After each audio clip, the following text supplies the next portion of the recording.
Verse 501. Accompanied by being, there is non-being. Accompanied by non-being, there is being. As thus non-being is not to be known, being is not to be discriminated. It looks to me like there's a little bit of philosophical sophistry crept in here. And we're not really interested in that. But let's see if we can get something useful out of this. Being and non-being. The very terms themselves seem a little bit remote and philosophical, but they're often spoken of, and the assumption is that this is very relevant to our situation. But let's just have a quick look at the argument here, which I don't think is a particularly good one. We'll just go along with the usual understanding of being and non-being, and then see if we can make this a bit more relevant to us in our present situation. Being means that something is, non-being means that it's not. Right now, we are. I am alive. At a later point, or a previous point, I wasn't. There was a point before I was born where I wasn't, and there'll be a point after I die where I'm not. So that's non-being. So my being and my non-being go hand in hand. I couldn't be if I hadn't not been. So what it's saying here is, non-being is not to be known. And because of this, being is not to be discriminated. So it's saying, because I can't know what it's like not to be, how can I know what it's like to be? Especially since these things always come together. So I don't know if it's much of an argument, actually. It's rather like the light and its shadow. Because every light casts a shadow, and because in the shadow there's darkness, does this mean there's no light? So I don't think it's much of an argument.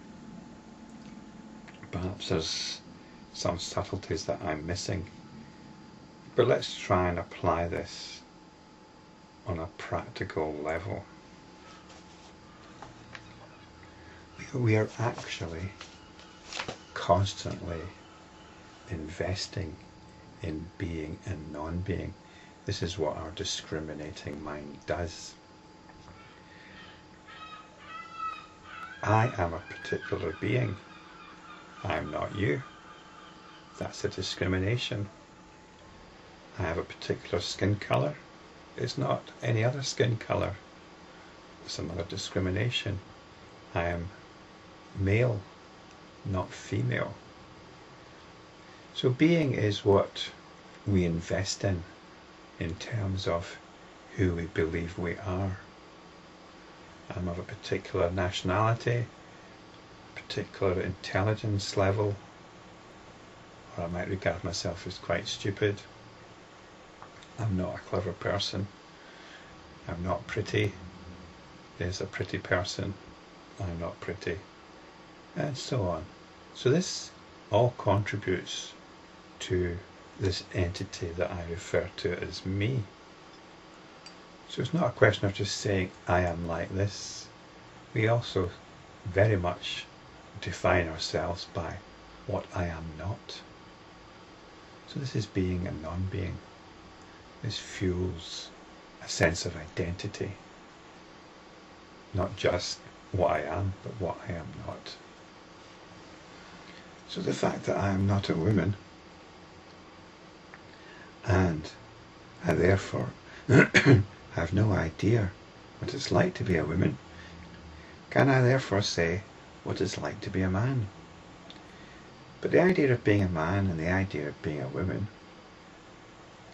they're both ideas. I say I'm a man, and I've probably got lots of traits that people would regard as typically male, but I'm not acting in accordance with some notion of what it is to be a man. I'm just acting. Although there might be occasions where men do make a big effort to behave in manly ways.